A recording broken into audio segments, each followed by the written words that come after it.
The letter that never reached the shore. They say the sea keeps its secrets, but sometimes it gives one back. In the winter of 1889, near the cold edges of Harbour Grace, a letter was found sealed inside a small metal box. It had drifted who knows how long, decades maybe, through tide and storm until the waves finally carried it ashore. The ink was faded but still legible, pressed into the paper like someone had written it with trembling hands. It was signed by a man named Thomas and addressed to a woman named Clara. My dearest Clara, the sea has been iron for 3 days now. The men grow quiet when the wind turns north, and the gulls have vanished altogether. I think of your hands, the way you brushed the salt from my coat that last morning, and I wonder if you knew what I did not, that some journeys are never meant to end in return. If the storm breaks before dawn, I'll light the lamp twice on the aft rail, once for you and once for home. Should this letter find its way to shore without me, know that I loved you past reason, and that every wave carried your name. Thomas. Those were his last words. I don't say that lightly. When I hold a thing like this in my hands, an object that has moved through time, I feel the small human choices behind it. The handwriting is tight and practical, the kind you'd expect from a man who spent his life measuring and shaping wood. The ink thinned near the end, as if the nib had run out, or the light had grown thin. Thomas was a carpenter on the Evangeline, a merchant brig that sailed out of Liverpool in late 1847, bound for Boston. 40 men boarded that ship with their stories and their wages, and their small private talismans. The sea took the ship somewhere off the Grand Banks. No bodies, no clear wreck, just the long silence that follows a vanished ship. But the letter survived, which is its own sort of miracle. It was sealed in a small box, lined, historians later suggested, to protect it from water. That tiny act of preservation speaks to intention. He didn't tuck the words away by accident. He prepared them.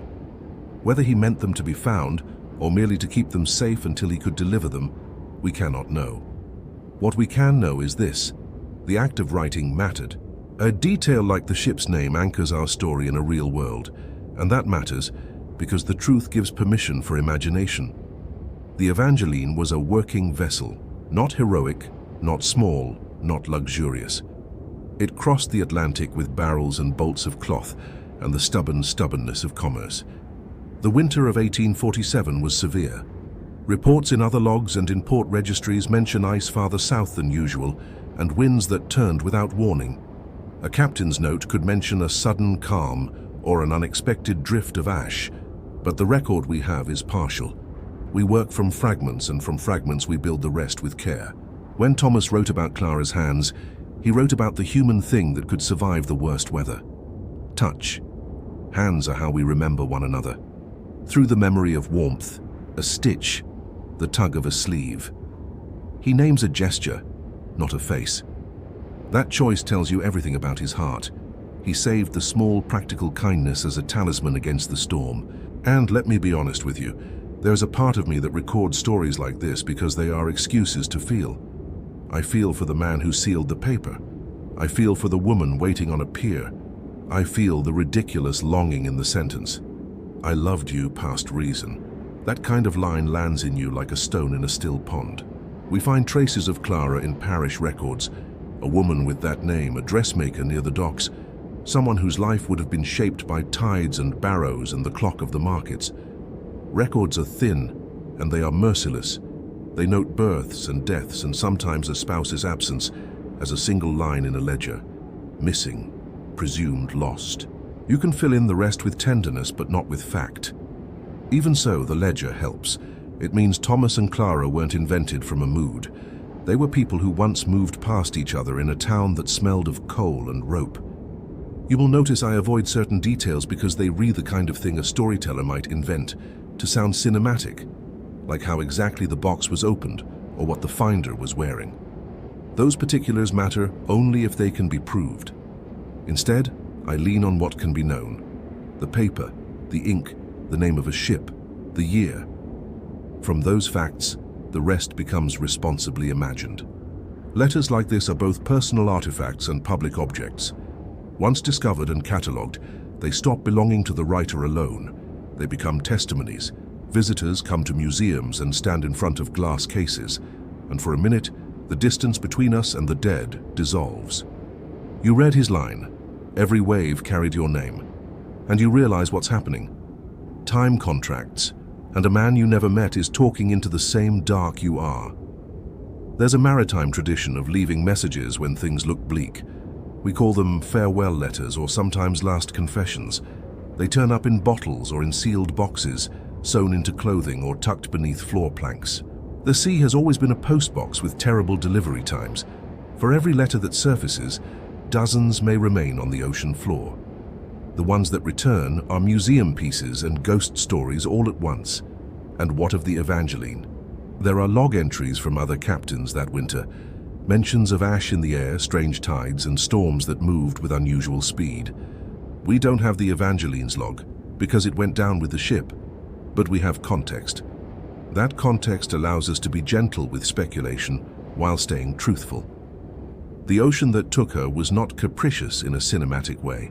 It was statistically lethal that season. Men left shore in November expecting to be home before Christmas, and the sea simply had other plans. When the letter was found decades later, the community's memory of that winter had already started to fray. New ships were moving faster, the telegraph had begun to stitch the world together, and older ways of thinking about distance were changing. Yet people still crowded to see the paper when it was displayed in a local collection. Why? Because it is intimate. It condenses a life into a phrase, and in that condensation there is a strange comfort. You can hold a whole story in a handful of lines. The handwriting itself suggests a calmness in his last hours. It is not a frantic scrawl. It's measured. That detail matters because it changes the narrative from panic to resignation. A man who accepts what may be coming, but refuses to be silent before it does. There is bravery in that, but it's not the heroic kind. It's the everyday bravery of staying human at the edge. You might ask, what did Clara do after? The records show a woman who remained, who worked, and who was later listed as a widow. People rebuild what they must.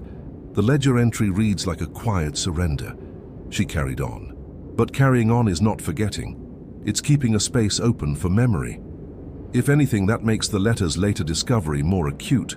The world moved on, but his voice kept its place in the dark. When you read the letter S closing, should this letter find its way to shore without me, know that he left room for the world to decide. It's not brash, it's an acceptance that if fate allowed it, his voice might be heard. He wanted to be more than absence. He wanted the one small detail of his life, kindness, a cleaned coat, a promise, to be what people remembered rather than the gaping statistic of a lost ship.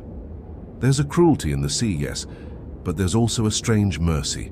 The same elements that erode can, under certain conditions, preserve. Salt sometimes etches ink more deeply into fibers. Wax seals can lock words away like time capsules. That little box, whatever it was made from, did its job. It kept the paper safe enough for a later era to read it and to give a voice back to a man long gone. I think about this story because it asks a question about us, about what we want remembered.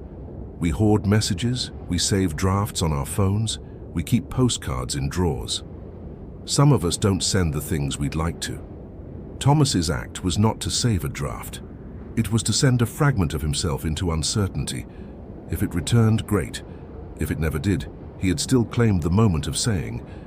When small towns heard the letter's story, something subtle changed. People who had ancestors with missing relatives began to talk again. The museum recorded oral histories, women who had stood at piers in winter, men who remembered the sound of rigging, children who grew up on tales of the sea.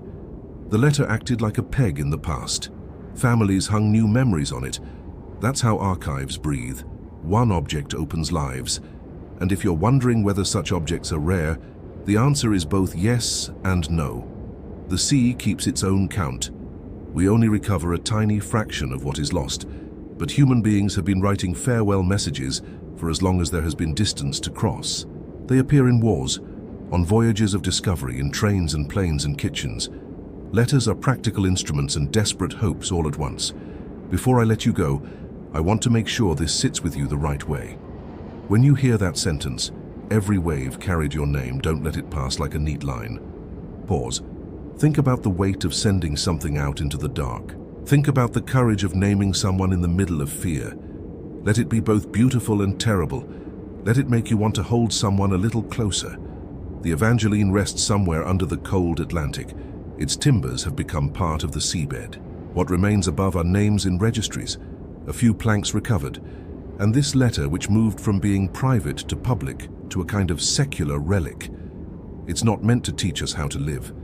It's meant to remind us that someone once reached and that reaching had value. He was not a hero in history books. He was a carpenter who wanted his love to have a name. That's enough. If you have anything unsent, anything that might one day matter to someone you don't even know, consider sending it tonight. Say the thing. Press the button. Fold the paper. Make the small act.